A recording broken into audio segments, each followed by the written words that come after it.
여러분 안녕하세요. 모모동의 심원장입니다. 오늘은 가족 요양과 일반 요양을 가르는 가족의 범위에 대해서 좀 알려드리고자 해요. 내가 우리 부모님을, 우리 친척을 모시는데 과연 가족 요양 서비스를 할 수 있을까? 관련해서 궁금해하시는 분들에게 도움이 되는 영상이 되겠습니다. 자, 영상 한번 보도록 할게요.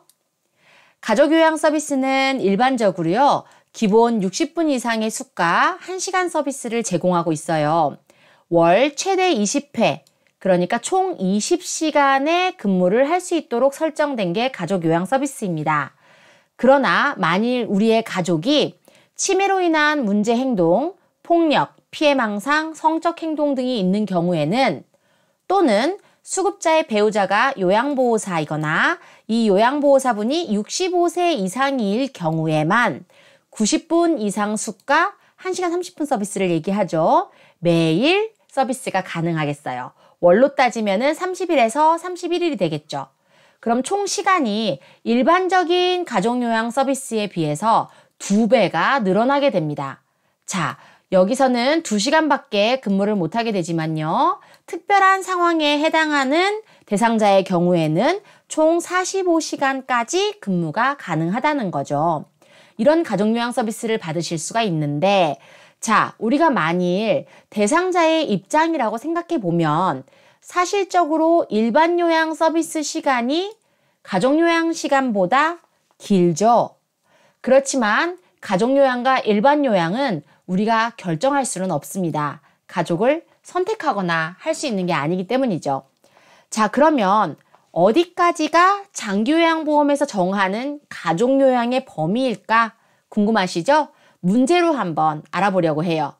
자, 난이도 하입니다. 선생님들 누구나 보셔도 딱 아실 수 있는 거예요. 첫 번째, 수급자의 배우자가 요양보호사인 경우 가족요양일까요? 아닐까요? 수급자의 딸, 아들이 요양보호사인 경우, 수급자의 며느리가 자부님이 요양보호사인 경우, 수급자의 사위가 요양보호사인 경우, 수급자의 형제 자매가 요양보호사인 경우. 자, 난이도 하입니다. 네, 이 모든 건요. 5예요. 다 가족 요양에 해당됩니다. 그러니까 이 가족에 해당하는 분들이 대상자를 서비스하시게 되면 최대 월 20회, 자, 1시간 60분 이상 서비스 요 하나밖에 할 수 없다라는 거죠. 단 수급자가 앞에서 설명드렸던 것처럼 치매의 문제 행동을 보이거나 배우자가 65세 이상인 분이 요양보호사로 근무하시게 되는 경우는 90분까지 근무를 하실 수가 있다라는 거예요. 자, 그럼 조금 난이도를 높여볼까요?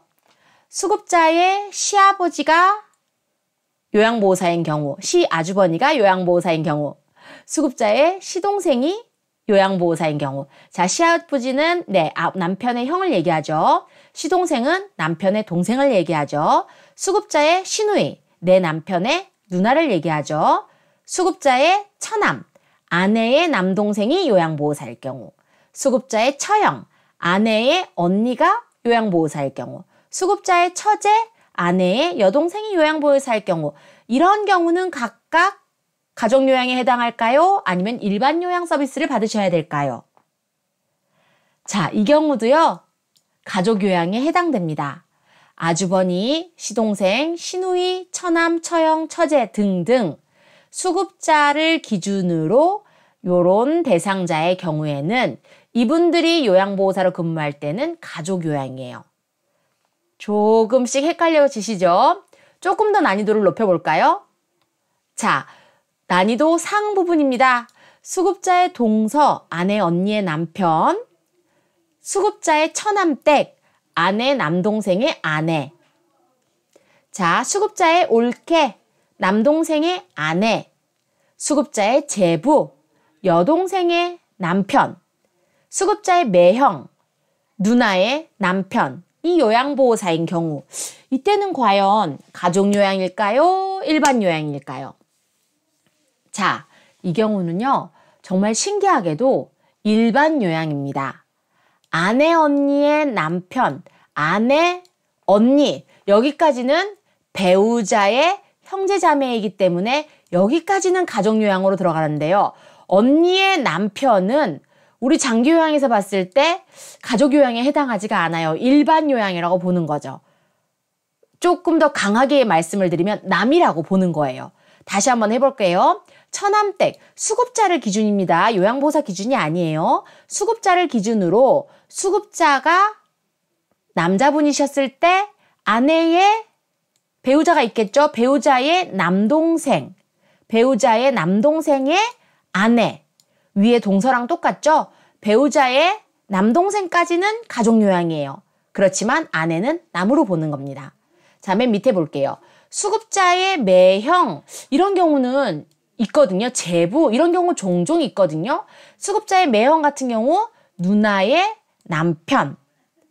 왠지 누나의 남편 엄청 가깝게 느껴지잖아요. 내 형제 자매의 배우자는 네, 가족요양이 아닙니다. 되게 신기한 게 배우자의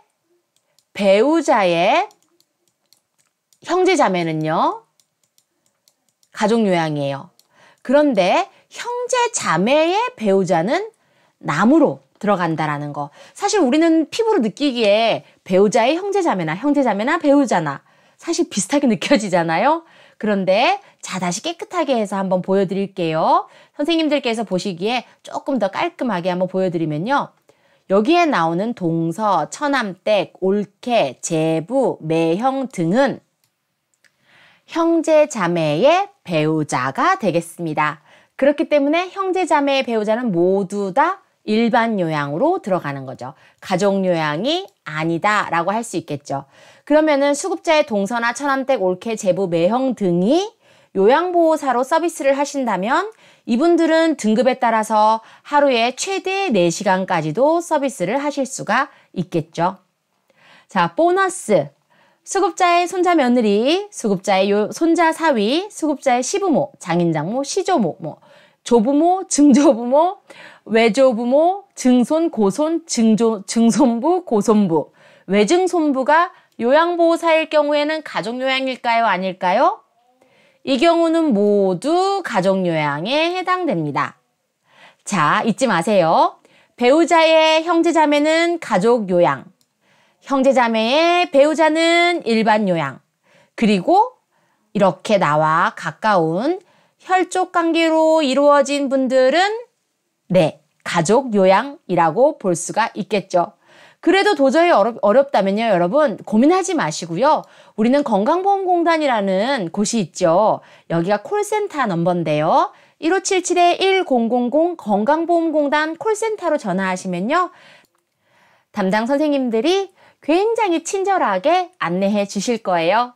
여러분들이 가장 헷갈려 하시는 분들이 사실은 이 파트거든요. 이 부분 한 번 더 머릿속에 넣고 가시기 바랍니다. 중요한 부분은 우리는 모두 수급자를 중심으로 우리 장기요양 대상자를 중심으로 생각하셔야 된다는 점 잊지 마시기 바래요. 자, 저는 또 다음에 더 알찬 내용으로 여러분들께 인사드리도록 하겠습니다. 지금까지 모모동의 심원장이었습니다. 감사합니다.